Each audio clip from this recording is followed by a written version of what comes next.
Bonjour à tous, il est 11h02. Bienvenue à ce nouvel épisode de l'AFF Décrypte. Je suis Alison Paquette, la déléguée générale de l'Association française du froid. Et nous avons plaisir à vous accueillir aujourd'hui pour ce nouvel épisode. Pour rappel, ceux qui ne nous connaissent pas ou peu, donc l'Association française du froid est une association reconnue d'utilité publique depuis 1920. C'est une vieille association du partage de la connaissance technique et scientifique du monde du froid.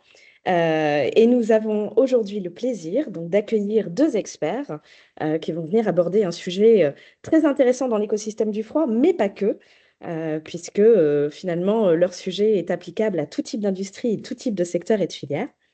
En tout cas, n'hésitez pas à prendre des informations sur l'Association française du froid. Nous avons un site internet, des réseaux sociaux. D'ailleurs, cet épisode sera mis en replay sur nos divers réseaux.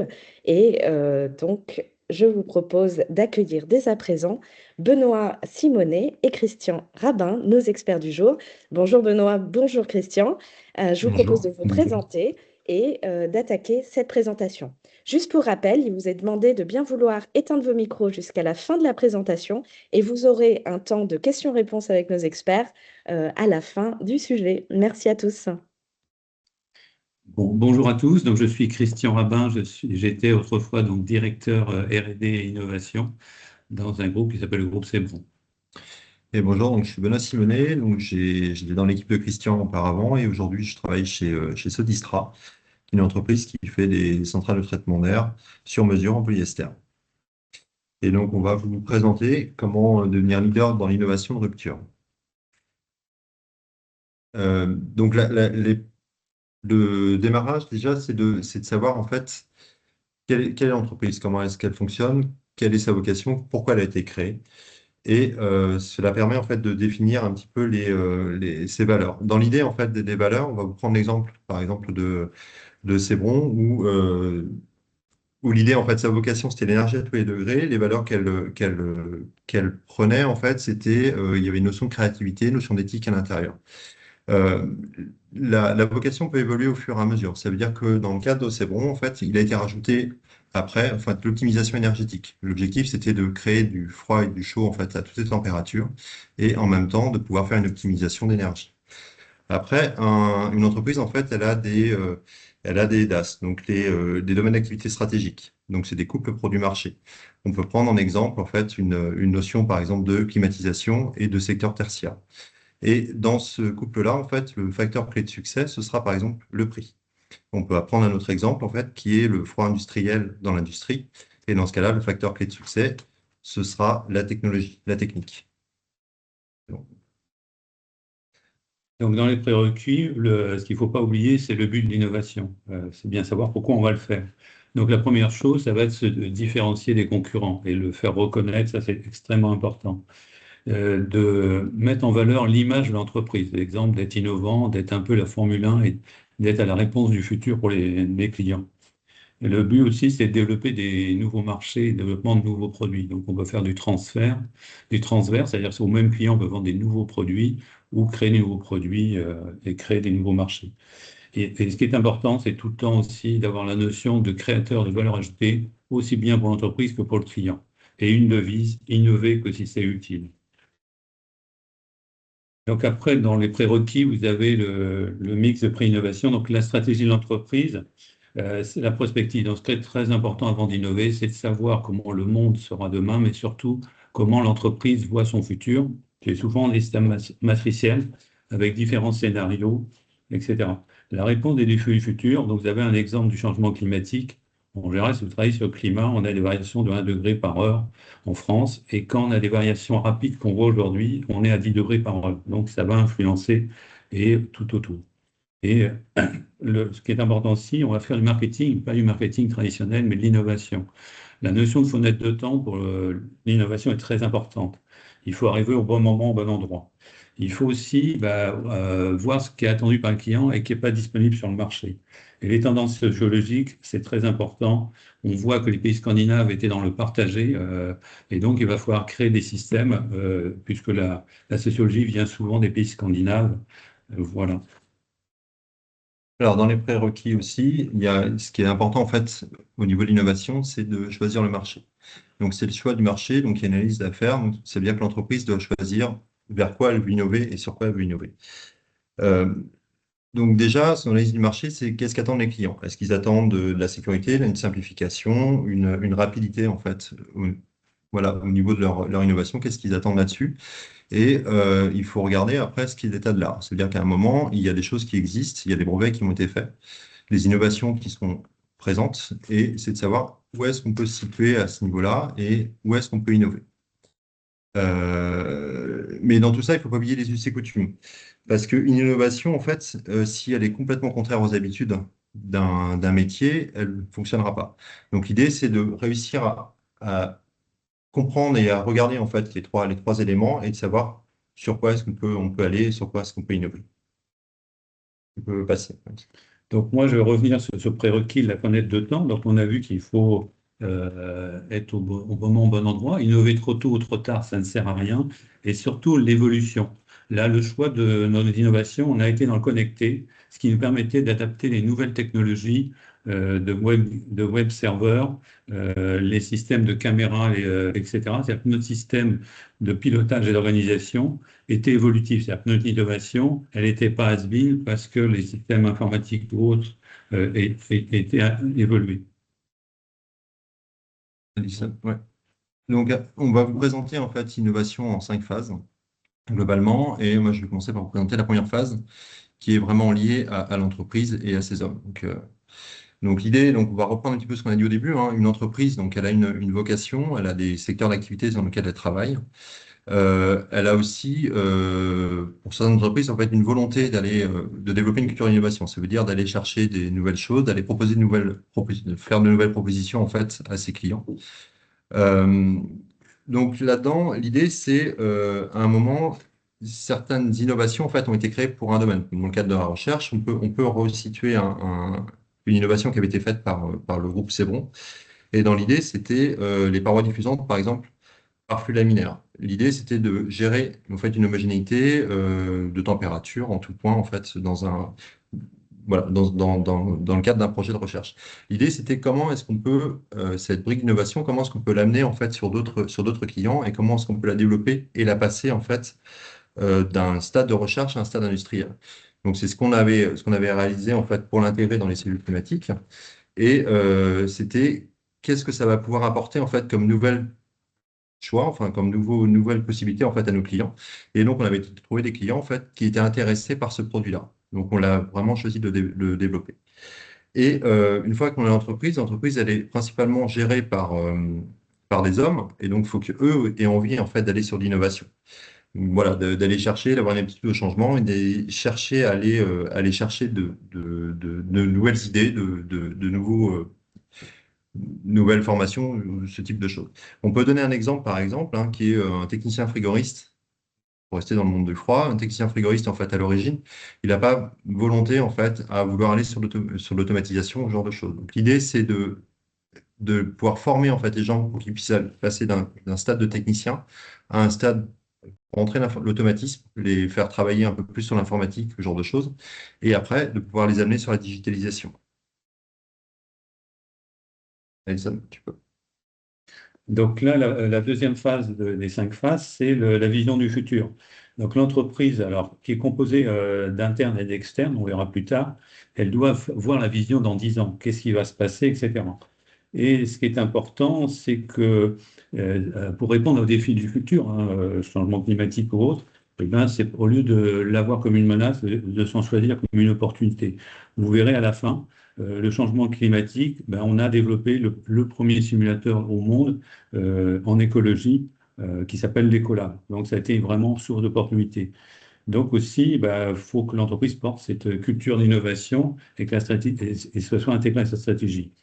Après le choix, on a vu, comme l'a dit Benoît, faut bien choisir le marché. On ne peut pas courir sur tout et aussi bien jouer dans sa cour. Si on peut pas construire fusée si on n'a pas les aptitudes, donc pensez à ça parce que ça va mal se finir.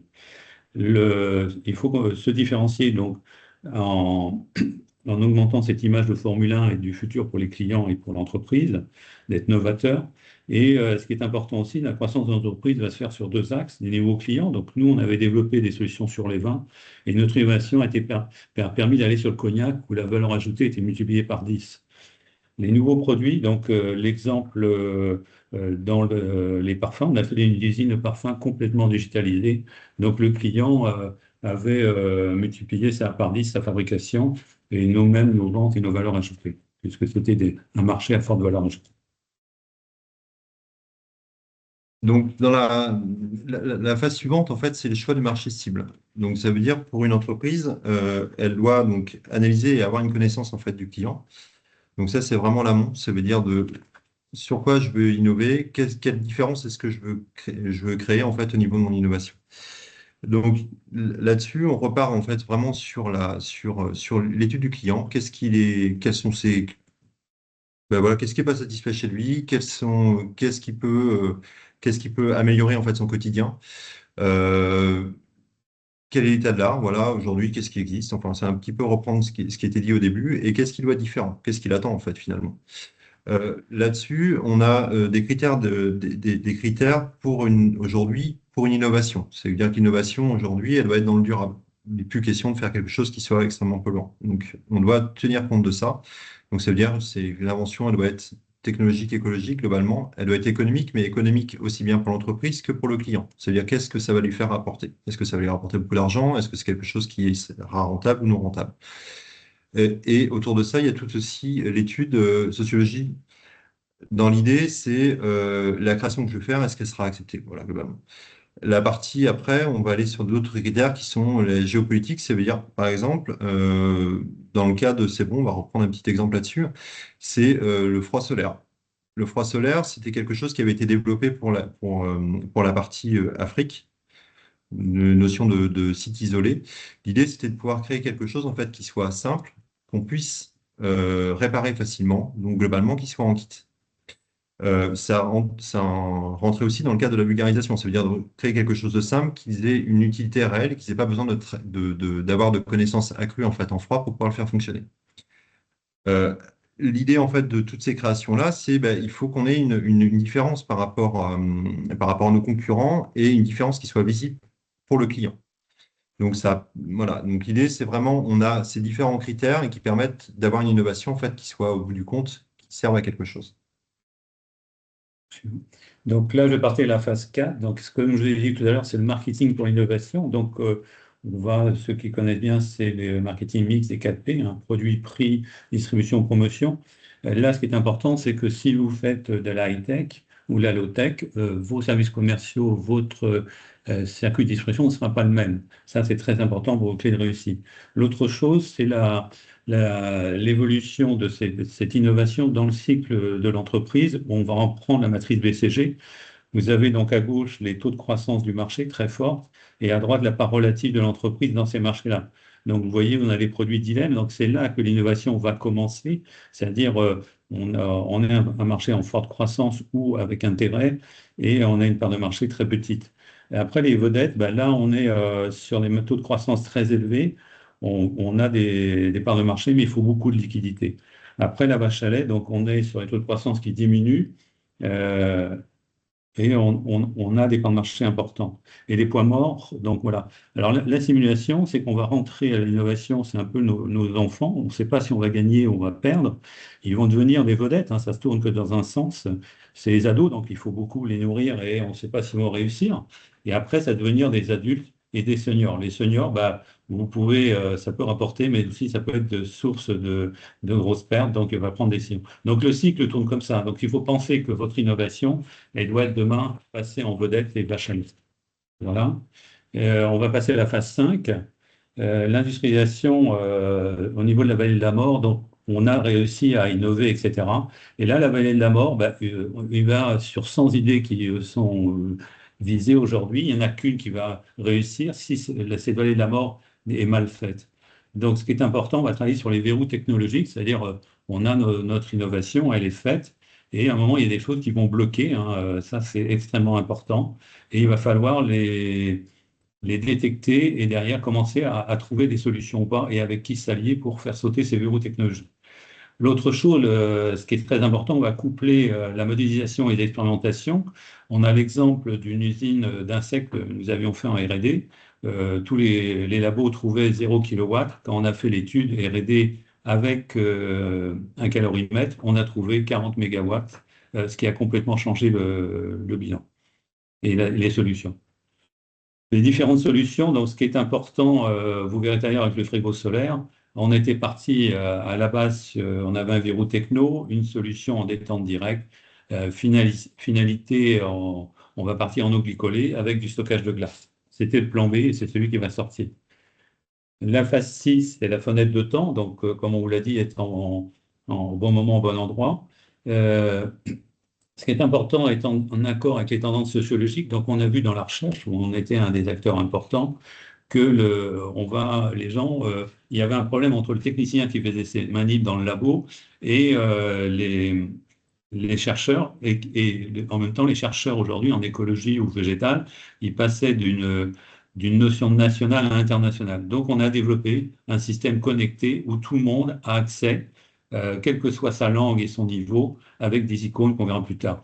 Ce qui est très important aussi quand vous innovez, c'est de vérifier et qu'on apporte bien les avantages aux clients, réels et précis. Ça, c'est important. Est incontournable. Hein. L'exemple de l'Ecolab, eh ben, on a un labo aujourd'hui qui était tout seul dans un coin, qui faisait ses manips, et il a créé une communauté nationale, il est passé international, ANAE, qui a été le premier centre international d'écologie et de partage des moyens. Et ce qui est important aussi, tout à l'heure j'en ai parlé un petit peu, c'est l'organisation du produit. Si vous avez tout un langage avec différentes langues, ça ne marche pas. Donc nous, on est venu se glisser, on a copié vulgairement l'iPhone avec des icônes, et chaque icône qu'on clique, on a accès, mettons, au SAV ou à des mesures, etc.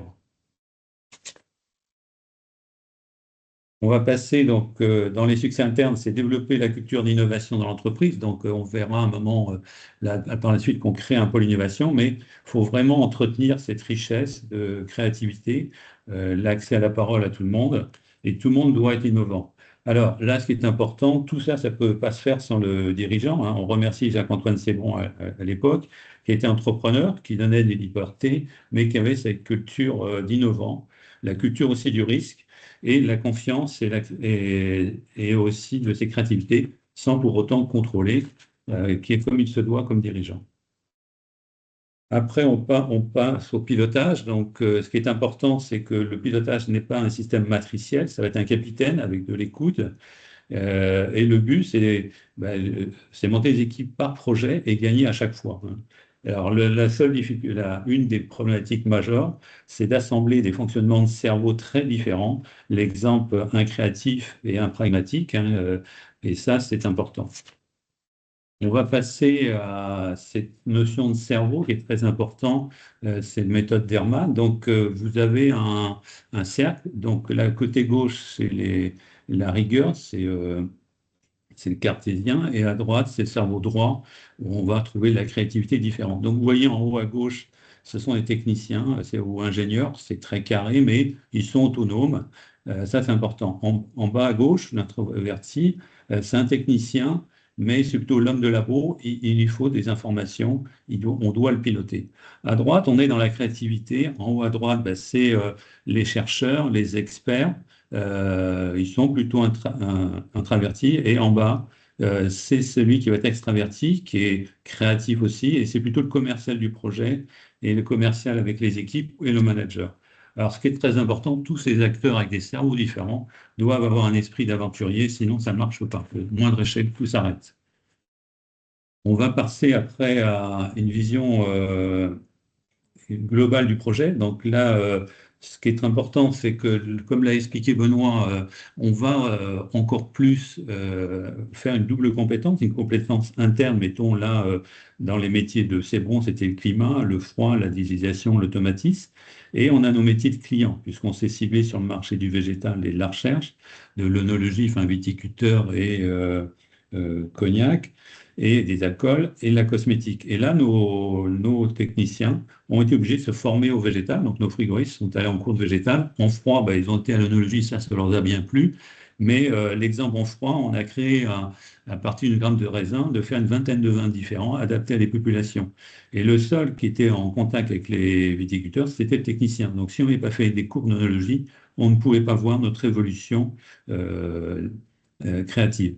La digitalisation de cosmétique, on a été 1 an à comprendre tous les acteurs de l'entreprise, puisque notre innovation, c'était de digitaliser, c'est à partir d'une commande, de tout mettre en automatique, les tests, les essais, les préfabrications d'une usine. Donc, on a mis 1 an à connaître pour éviter tous les petits bouts de papier après le projet et à enseigner une culture au changement de nos clients. Alors, l'objectif de cette gestion d'équipe, c'est important, c'est l'intégration de tous. Il faut vraiment que tout le monde soit dans les projets. Ce qui est important, c'est d'avoir les finalités du projet, hein, c'est penser au durable, économique, social et écologique pour l'entreprise et pour le client. La valorisation de l'innovation par le client, hein, donc l'exemple des viticulteurs, on a fait de l'innovation sur faire des vins, sur tous les tracés de fermentation, mais on a développé des OAD qui permettent aux clients, en peu de secondes, en peu de temps, quelques heures, il peut perdre son vin, on lui envoie de l'information et il peut, l'exemple des des cours fermentaires, on vient vérifier les dérivés et on a 2 pentes et à un moment on lui dit, là, il faut absolument faire la micro-oxygénation, sinon tes levures vont se bloquer. Il est important de faire une point du produit, hein. L'exemple des viticulteurs, ils parlent en hectolitres, donc des litres, c'est même pas la peine. C'est un exemple, hein. Ce qui est important aussi, on a une réaction au changement. C'est-à-dire que les gens vont être hostiles à cette digitalisation, à ces nouveaux produits. Donc la formation va être importante. Et tant que le client n'a pas compris, ça ne fonctionnera pas et tous les acteurs de l'entreprise du client. Voir les avantages aux clients. Donc là, ce qui est important, tous les acteurs de l'entreprise doivent, au cours chez le client, débriefer pour voir que c'est bien compris et pourquoi on va à ça. Alors, ce qui est très important, c'est bien une gestion par projet. L'organisation en silo ne marche pas. On fait la suite. Donc, ce qui est important, c'est la communication des hommes. Donc, pensez que là, on a des équipes, on le verra plus tard, mixtes, donc aussi bien internes externes, des chercheurs, des profils complètement différents. Et il faut que cette recherche au début, donc pour trouver l'idée, tout ça, tout le monde a le droit à la parole, mais après, il va falloir faire un système que chaque étape qui doit être faite, on doit pouvoir communiquer et ou le client qui pose une question, que si la personne, s'il est face à un technicien, il soit capable de lui redonner l'information en temps réel, et c'est important, et surtout tout le long du projet. Alors, il nous est arrivé récemment de faire des bancs d'essai à texte avec du propane. La moindre incertitude mettrait à plat le projet. Alors, vous me direz, où on trouve ces innovateurs, ces chercheurs? Ça n'existe pas, on a cherché partout. Donc, on a copié le compagnonnage, très vieux. Donc, le cercle vertueux, qu'est-ce qu'on fait? On va chercher des alternants. Alors, ce qui est important dans les alternants, on a été chercher différents profils. On a pris du froid, on a intégré des automaticiens et récemment des gens de l'IA. Donc après, ces gens-là, on les forme pour qu'ils deviennent des spécialistes et qu'ils soient en même temps formateurs pour ces alternants. Et après, on a une deuxième voie qui sont les experts à qui on va demander d'être enseignants dans les centres de formation, hein, aussi bien Bac Pro, etc., université. Et ça va être notre source d'alimentation des alternants. On va les faire la promotion suivant nos cours et on va réalimenter le cercle vertueux de ces innovants. Après, l'autre chose, on va créer un centre d'innovation autonome et indépendant. Ce qui est important, on va créer un centre de profit. Alors, ça n'empêche pas que l'entreprise peut être innovante sur les autres organisations de l'entreprise, et surtout, ce qu'il va falloir penser, c'est au retour sur investissement. Donc, c'est-à-dire, quand est-ce qu'on va mettre de l'argent sur la table, quand est-ce qu'on va retrouver ces pépettes à la sortie. On va créer un business plan. Alors, ce n'est pas un, c'est 2 business plans. Parce que la différence en innovation, c'est que vous avez une notion de fenêtre de temps. C'est-à-dire l'exemple des viticulteurs, on a fait des nouveaux process très innovants, hein. À partir de grappes de raisin, on fait des vins différents avec des sciences, etc., puisqu'on est allié avec l'INRA. Mais le marché est parti 3 ans après parce que chaque viticulteur nous dit, moi je veux bien essayer, mais tant qu'il n'y en a pas un qui a essayé, c'est mort. Donc, on a eu un décalage de 3 ans. Donc, ce business plan, le deuxième, doit tenir compte de ça. Alors, ce qui est important, c'est des plans d'action, c'est-à-dire jalonner à quoi on doit arriver. Est-ce qu'on y arrivait dans la fenêtre de temps ou pas, se décaler, etc. L'autre chose, c'est l'indépendance financière de ce centre de recherche. Donc, il y a deux moyens. Soit vous allez chercher de l'argent en externe, donc vous faites des projets collaboratifs. Déjà, vous ne pourrez pas tout faire. Donc, il y a des labos publics, privés qui existent, des entreprises aussi qui ont envie de faire des choses avec nous. Et on peut aussi, dans ces projets collaboratifs, aller chercher des aides. L'autre chose, on a ce client ambassadeur, donc l'exemple de la cosmétique ou des viticulteurs, ben, on en a intégré un d'entrée qui a été aussi un financeur. Donc ça, c'est extrêmement important pour cette indépendance et la survie. Et aussi cette notion, ben, si les gens croient à ton histoire, ils vont mettre de l'argent aussi.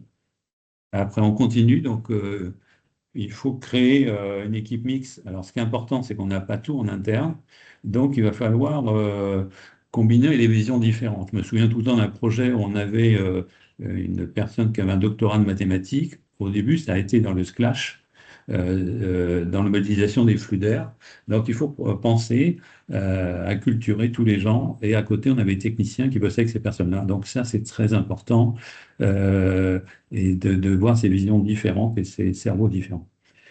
Il faut analyser les différences des outils indispensables. L'exemple sur l'air pollué, nous, on ne pouvait pas qualifier l'air pollué ou qui est devenu noble, on n'avait pas des spectrogazeux. Donc, il va falloir quel est l'outil qu'il faut et où il est disponible. Donc, comme on était partenaire avec l'ENS, c'était un des exemples. Anticiper les signaux forts de rupture, donc un moment, et les ruptures technologiques. L'exemple, Benoît vous a parlé de simulateur de soleil. Notre premier brevet avec 7000 LED était fait avec de la diode. On passe avec de la LED. On avait bien rédigé notre brevet, on avait bien fait, et quand on est passé avec la LED, notre brevet continuait de vivre et a été une réussite économique. Adapter un mode de travail pour l'innovation, bah, ce qui est important, c'est le mode collaboratif. Alors, ce qui est aussi l'autre difficulté, penser quand on fait un projet complexe avec plein de labos, d'autres entreprises, on oublie son entité, hein, nous on oubliait ses broncs, et on avait un management comme si on était une nouvelle entreprise, et chacun se régissait tout en ayant d'autres projets en dehors. Donc ça, c'est important, c'est mettre des règles du jeu, interne, externe, et ce qu'on attend de chacun, et un canevas des plannings et des tâches. Voilà, on va passer à la suite. L'optimisation, l'innovation. Donc, le but, c'est de penser tout le temps numéro un. Donc, c'est très important.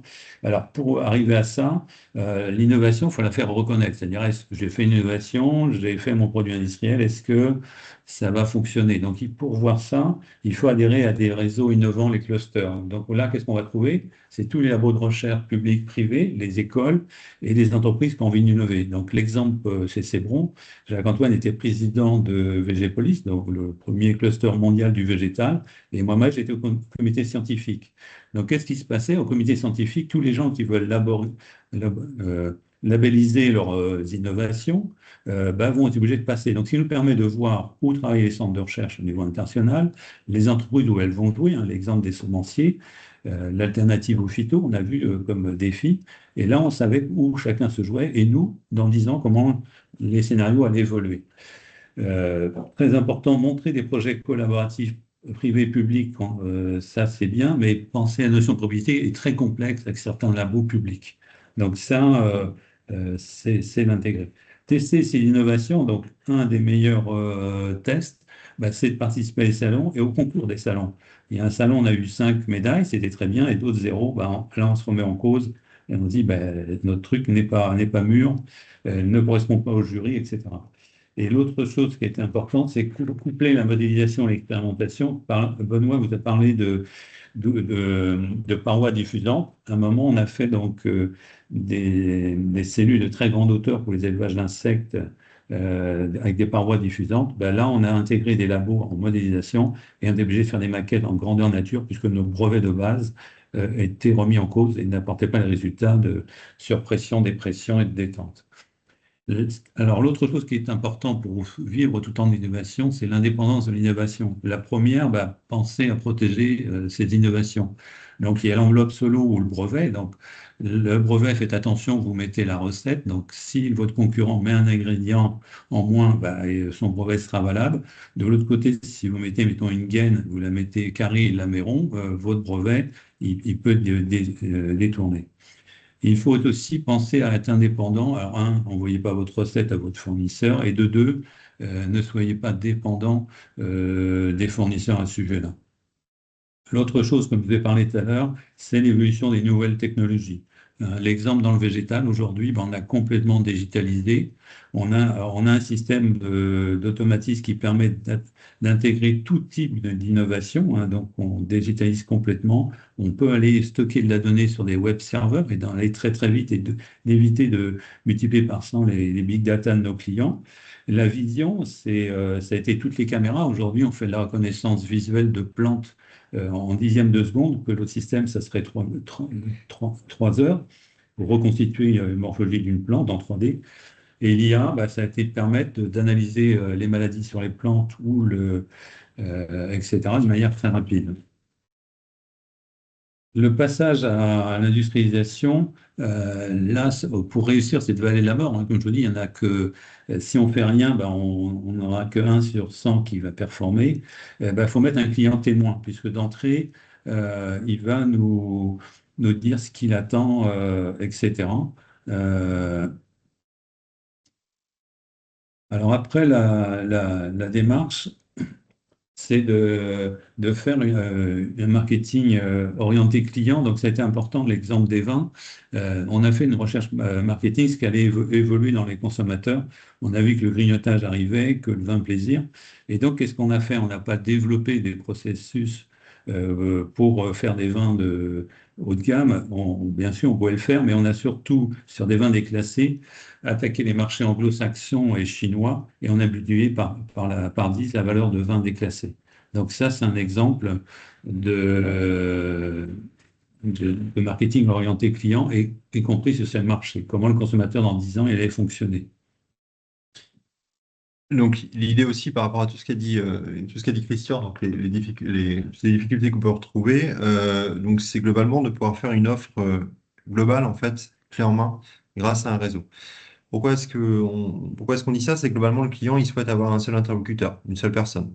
Par exemple, l'entreprise. Donc, l'idée dessus, c'est que l'entreprise, elle dispose d'hommes, de scientifiques techniques et d'un laboratoire, en fait, qui lui permet, en général, de travailler principalement sur son métier de base.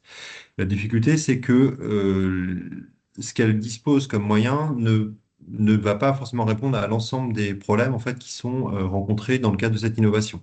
Donc, il faut trouver en fait, des partenaires industriels qui, eux, vont pouvoir globalement mettre des rustines sur les endroits qui manquent. Donc, voilà, pouvoir amener le projet jusqu'au bout. Et il faut des centres de recherche. Christian en a parlé tout à l'heure. L'idée, c'est de pouvoir aller chercher du matériel qui va pouvoir justifier en fait l'innovation, qui va pouvoir aussi la valider. Donc, ça peut être du matériel scientifique. Il a cité tout à l'heure le spectromètre gazeux. Effectivement, c'est un appareil qu'on a des difficultés à s'acheter en fait en entreprise ou qui aurait une utilité assez faible. Mais par contre, on en a besoin pour valider en fait certaines choses, comme par exemple les COB ou ce type d'éléments. Donc, l'idée, c'est de pouvoir aller vite, de pouvoir gérer en fait dans une fenêtre de temps court, en fait, de pouvoir s'associer ensemble et de pouvoir proposer une innovation le plus rapidement possible aux clients pour être vraiment dans la fenêtre de temps. Donc maintenant, comment performer rapidement? Donc ce qui est important dans l'innovation, donc on va faire un pilote expérimental, c'est-à-dire à petite échelle ou grande échelle, et on va aussi faire tous ces techno, les tester en laboratoire, c'est indispensable. Et notre client référent, il va être intéressant parce que dans la première réalisation, on va faire des choses qui vont apporter au marché à lui-même. Euh, et donc, ce qui est important, l'exemple des viticulteurs, eh bien, à un moment, il se débrouillait lui-même. Mais l'avantage de lui donner de la data et d'aide à la décision, hein, c'est la transformation des sucres en alcool, eh bien, c'est d'avoir aucun risque et plus de perte sur ces vins et avoir des vins de qualité et adaptés à des marchés. Après, donc, moi. Oui, alors l'idée ici, c'est qu'on va vous présenter quelques exemples concrets en fait pour que ce soit plus facile. Avec l'idée, c'est de vous montrer en fait à prospective les différents verrous technologiques en fait que l'on a passés par exemple, l'exemple d'un client ambassadeur et la sociologie autour des projets. L'idée là-dessus, c'était, on va vous présenter donc l'Ecolab, qui est un simulateur de climat pour l'écologie, le frigo solaire pour les sites isolés, et le concept de la graine à l'assiette avec un bâtiment bioclimatique. Donc, voilà, donc au niveau l'écologie devient une nouvelle science. On est en 2005. On a une communauté scientifique qui aujourd'hui va avec ses bottes dans les champs et fait des essais, chacun dans son coin. Donc, la démarche a été de voir ces attentes. Donc, on a été un an avec tous les chercheurs en écologie d'Europe, comprendre ce qu'ils voulaient. Et la deuxième chose, ils voulaient modéliser les systèmes écologiques aquatiques et terrestres qui n'étaient pas faits. Ils voulaient aussi faire en labo et aussi bien sur site. Et la deuxième chose, l'autre voie qui était importante, puisqu'on ne pouvait pas mettre des capteurs partout quand on fait une nouvelle ville, c'était les bioindicateurs. Un bioindicateur, c'est l'exemple du triton. Si on a des phytosanitaires qui sont présents, il va muter ou d'autres animaux. Donc ça, c'est de développer des systèmes plus simples pour voir si le biotope a été perturbé. Et il leur fallait un système expérimental hein, pour développer l'écologie qui devient une vraie science à cette époque-là. Et l'autre chose qui va développer, c'est l'écotoxicologie. Donc la différence entre l'écologie, c'est que là, tout nouveau produit qui va être développé ne devra avoir aucun impact sur l'homme, mais surtout son environnement. Donc on ne pourra plus faire n'importe quoi. Les tendances sociologiques, l'écologie devient une nouvelle science prédictive, ça c'est pas important. Les politiciens s'y intéressent hein, pour la ville, pour les développements. Euh, c'est un modèle vertueux d'économie, on verra sur des stockages carbone dans le désert par des acacias en Arizona, ce que le simulateur a permis de faire. Et une nouvelle réglementation sur l'écotox, je vous ai parlé, on doit avoir aucun impact sur l'homme et l'environnement. Répondre aux défis du futur. Donc l'urbanisation, on voit que le circuit de l'eau, la température change. Donc en quelques secondes, les molécules peuvent se trouver à côté puisqu'on n'a plus d'arbres, etc. Donc l'exemple des phytos dans la vigne, on traitait et le lendemain, tout était parti. Donc il fallait absolument vérifier tout ça. Les politiciens voient qu'on a une urbanisation qui se développe, mais il ne faut pas dégrader le biotope, hein. Donc, l'exemple de l'aéroport de Nantes, il y a eu des bioindicateurs de mix pour voir comment on pouvait évoluer et ne pas détériorer le biotope. Et ce qui est important, la ville doit devenir un biotope vivable pour l'homme. Et on a travaillé, nous, donc, sur les cendres dépolluantes, entre autres sur les JO, et sur des stockages de bilan carbone. Un exemple en Arizona, les Américains aujourd'hui ont développé un acacia et ont fait le climat 2025 et 2045 de l'Arizona pour développer des stockages carbone par des acacias qui pousseraient dans le désert d'Arizona. Ça fonctionne sur nos simulateurs. L'histoire nous dira si la suite aura lieu. Le réchauffement climatique, ce qui est important, penser que quand on est dans un système biotope, on a un système matriciel avec plein de données et des pondérations. Donc ce simulateur va permettre de développer des modèles mathématiques pour cela. Je passe à la suivante. Tout cet écolab, donc en gros, c'est une fusée qu'on a fait en 2006. Donc, on a développé un système en 8 phases. La première, c'est le marketing, hein. Donc, ce qui est important, je vous en ai parlé tout à l'heure, c'était de voir tous les scientifiques et ce qu'ils attendaient. Alors, rien que le nombre de cellules, comment on allait le faire. Donc, il y en a qui en voulaient 25, ça s'est fini avec 3 sur le niveau statistique. Phase 2, c'est la recherche-développement. Donc, le but, c'était d'avoir un simulateur qui aille dans le monde entier, qui peut être sur un bateau et partout, qui ne relate pas des systèmes polluants par ses peintures ou autres. Donc, on a travaillé aussi sur ces sujets-là. Et le choix après des technologies. La phase 3, c'est l'ingénierie. Donc, ça a été dimensionné de manière très cartésienne les sous-ensembles et on a été obligé de passer en 3D pour formaliser tout ça pour que les produits soient industrialisés. Après, avant de passer à la phase complètement industrielle, on a fait un prototypage avec ces kits et de voir comment ça fonctionnait, comment le chercheur, est-ce qu'on répondait bien à ses attentes. Après, ce qui est important dès qu'il a été installé, c'est les mesures et des essais, c'est-à-dire est-ce qu'on obtient l'exemple quand on a la pression qui varie, puisque le simulateur voit de -15 à +45, quand la pression varie, est-ce qu'on ne change pas l'univers des gaz si on injecte du VO2? Donc on a été obligé de travailler sur ce sujet-là.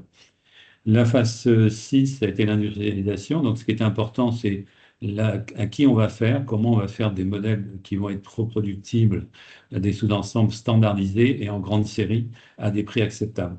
La phase 7, bah, ça a été les mesures essais, mais là, ce qui a été important, c'est le vieillissement des sondes, puisque là, il fallait faire un produit industriel, puisque c'est les communautés externes, c'est unités de moyens, donc ça peut être des Américains, des Scandinaves qui viennent faire des essais, qui ont des programmes de recherche très lourds, et il faut que dans le temps, que ce soit le simulateur de soleil ou autre, fonctionne.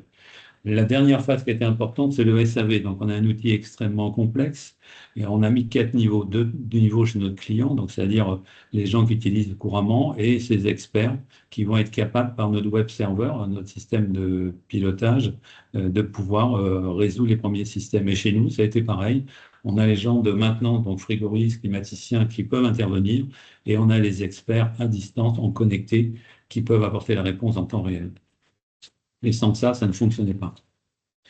Donc, on vous présente un peu l'image là de l'Ecolab sur la droite, donc qui est globalement un simulateur de climat. Donc, pour la science de l'écologie, en fait, qui a une capacité de gérer 22 paramètres.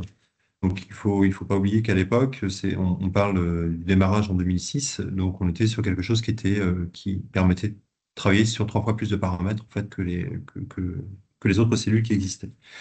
Donc, l'idée dessus, c'était la problématique, c'était d'éviter d'avoir du bâtiment. Donc, il fallait trouver une solution en fait qui puisse se mettre en tout lieu, vraiment avec simplement une prise de courant, une grosse prise de courant, on va dire, mais une prise de courant et de l'eau. Donc, il fallait un système totalement autonome et qui puisse être évolutif. Ça veut dire qu'on a démarré en fait sur une idée on parlait de sciences écologiques, donc c'est quelque chose qui démarrait. Il y avait beaucoup de choses à faire et donc il fallait quelque chose qui puisse être évolutif au cours des années en fonction de ce qu'ils souhaitaient rechercher ou ce qu'ils souhaitaient faire. Donc on a créé quelque chose en fait en kit. L'idée c'était de pouvoir faire des adaptations en fonction de l'expérience qu'ils avaient. Et on a cherché derrière à avoir un système qui ait peu d'impact sur l'environnement. Donc peu d'impact sur l'environnement, il était sur le cahier des charges d'origine, il était demandé en fait qu'il n'y ait pas de bâtiment, donc ça permettait d'aller assez vite. C'est-à-dire qu'on a fait quelque chose qui soit le plus lisse possible pour la nature, donc qu'on puisse mettre en place et enlever assez rapidement. Euh, donc là, vous voyez l'idée, en fait, c'est de vous présenter un petit peu ce qui avait été fait, donc les différents groupes. Donc vous voyez plusieurs rectangles pardon, qui représentent un peu les kits. Donc on va venir assembler. Et en dessous, c'est toutes les parties un peu spécifiques qui ont été développées, donc qui, elles, représentent par exemple ce que a dit tout à l'heure Christian, donc la partie simulateur de soleil, donc avec l'idée de pouvoir gérer des spectres lumineux un peu particuliers. Et donc voilà, donc c'est un peu ce qui a été développé, en fait, plein de nouvelles innovations là-dessus. C'était pour vous montrer aussi que l'idée, on retrouve dessus en fait différents logos sur la partie de droite, et on a vraiment créé une communauté en fait sur le développement, donc avec le CNRS, le NS. Donc, Homerun pour la partie automatisation, donc forcément c'est bon. Et pour la partie casing, tout ce qui est avec ce Distra. Donc là, vraiment, c'est qui crée une communauté en fait pour la construction, donc qui est toujours active aujourd'hui. Et il a été créé, ce qu'a dit Christian tout à l'heure, c'est qu'il a été créé aussi une communauté autour du produit, c'est-à-dire autour des chercheurs, eux, pour tout ce qui va être l'utilisation du système. Donc après, moi, je vous emmène en Afrique, là. Donc, on a fait un frigo solaire dit social. Alors, pourquoi, à l'époque, 60%, l'Afrique a ce qu'il faut pour vivre, hein. Là, c'était l'exemple du Sénégal. Mais 60%, en l'absence d'électricité, pas de froid, pas de chaîne du froid. Donc, 60% des denrées sont perdues, hein. Donc, que ce soit dans le poisson, dans le lait, etc. Donc, ça a valeur zéro. Ça, c'est important parce que dès qu'on va faire du fromage, ben, la valeur, c'est pas comme en Europe avec un prix de revient. On avait zéro avant. Et si on vend 10 euros le fromage, la valeur ajoutée est de 10 euros. Ça a été aussi de créer donc, une chaîne du froid et d'avoir deux systèmes, enfin le même système pour refroidir et conserver. Alors, l'autre chose qui a été importante, on est en Afrique, donc on perd 60%, donc il ne faut pas appliquer tout de suite les lois européennes, il faut s'en inspirer, mais adapter à l'Afrique. Si on avait appliqué les lois européennes, le produit aurait coûté 25% trop cher. Voilà. L'autre chose, on voulait être vertueux, durable, et on voulait être non polluant. Donc, si on utilisait des fluides frigorigènes, etc., avec l'évolution, ça nous aurait posé des problèmes. Et on avait aussi comme source le soleil, qui lui, la nuit, ne fonctionne pas, et le client voulait de traite. Donc, voilà, je vais laisser la suite à Benoît. Donc là, effectivement, ce que disait Christian, donc c'est qu'il y avait une réalité géographique. En fait, le site n'avait pas d'électricité, donc il fallait forcément trouver une solution en fait pour apporter de l'énergie. Et c'était vraiment un site isolé, donc il y avait peu de connaissances techniques, technologiques. Donc il fallait trouver une solution en fait qui soit assez simple à utiliser, donc qui soit en kit. Ça veut dire que pourquoi en kit, c'est que ce soit réparable assez facilement, que l'on puisse en fait aller prendre un élément et l'interchanger tout simplement. Donc l'idée ce qui a été fait, c'était pour éviter en fait la problématique du démarrage, donc ça veut dire d'avoir une surface de panneaux solaires qui soit énorme. Il fallait, et de batteries aussi d'ailleurs, il fallait qu'on puisse limiter en fait les démarrages de compresseurs ou limiter la puissance d'appel du compresseur. Donc il a été choisi plutôt de faire du stockage et des stockages sur la glace. Ça veut dire qu'on avait deux systèmes qui sont en parallèle, un système qui stocke l'énergie, donc il va stocker de la glace, et un système qui déstocke pour pouvoir alimenter là, dans ce cas-là, c'était un tank à lait solaire. Donc, pour alimenter, en fait, le tank à lait. Donc, ça a permis de réduire énormément, en fait, la partie panneau et de rendre quelque chose avec un coût accessible. Alison, je te laisse changer. Hop. Et là, l'idée dessus, c'était pour vous montrer un petit peu les courbes de refroidissement du l'air, hein. C'est un truc assez simple. L'idée dessus, c'est qu'on a bien donc 2 traites par jour avec une idée où j'ai un fonctionnement de mon compresseur donc, qui est vraiment court, hein, qui est simplement dans la période où il y a du soleil. Donc, il fallait pouvoir stocker cette énergie. Il y avait deux solutions, soit sur de la batterie électrique, donc qui demandait un coût important, soit sur de la glace. Donc là, on retrouve en fait des descentes en température du lait et on arrive à prendre en charge en fait la deuxième traite dans la journée. Ça veut dire la remontée en température en fait du lait. Euh, Pourquoi est-ce qu'on vous a montré ça? C'est simplement pour vous montrer que avec cette solution-là, en fait, on a permis de réduire en fait, d'avoir un compresseur 4 fois plus petit, d'avoir des températures en fait d'attaque un peu plus hautes au niveau du lait. C'est-à-dire que là, on est sur de l'eau à 0 degré, alors qu'habituellement, on est plutôt sur du moins 10 degrés en fait au niveau des temps calaires. Donc, on a dû retravailler les échangeurs et pour avoir en fait un produit qui soit adapté au lieu, tout simplement. Donc moi, je vais repartir dans une grande métropole où là, on a fait un projet donc novateur dans le concept de la graine à l'assiette. On a un client qui a des gens de handicap, qui a une chaîne de restaurants et qui fait de l'événementiel en traiteur. Donc le but, c'était de faire un projet durable, économique, écologique et social. Donc on est parti en disant bah, déjà qu'est-ce qu'on peut éviter de gaspiller, qu'est-ce qu'on peut récupérer des énergies. L'exemple, on a un atelier traiteur qui a été fait de manière high-tech. Et à côté, ben, on a développé une thermofrigopompe pour récupérer la chaleur et faire du stockage des stockages, puisque l'utilisation des bureaux n'était pas les mêmes, les heures du bureau n'étaient pas les mêmes que l'atelier traiteur. Ce qui a été important aussi, le client a voulu faire l'innovation low-tech et high-tech. Donc là, vous voyez un bâtiment à effet de serre avec des stockages au nord dans les bétons de l'énergie, un mur trompe, etc. Et on a été confrontés, les deux équipes, hein. Il y a eu des chocs au début, du punching ball un petit peu, où on a failli avoir des labos en paille. Et donc, il a fallu matcher, hein, l'exemple de la salle des machines. Ben, on est en région parisienne, le prix est énorme, donc on a fait un système de conteneurs. Vous voyez les façades d'effet de serre, donc il y a le labo-traiteur qui est à l'intérieur et les bureaux. C'est une façade d'H&M récupérée. Voilà. Donc après, il y a aussi l'utilisation, donc c'est-à-dire que le client, ben, il sait ses cultures où ça en est, on gère les serres et on sert toute la digitalisation et on sait combien chaque jour, combien ça consomme et ce qu'on a gagné. Voilà. Je vous remercie de votre attention. Merci beaucoup. Et si vous avez des questions, on est à votre disposition. Merci beaucoup, Benoît. Merci, Christian.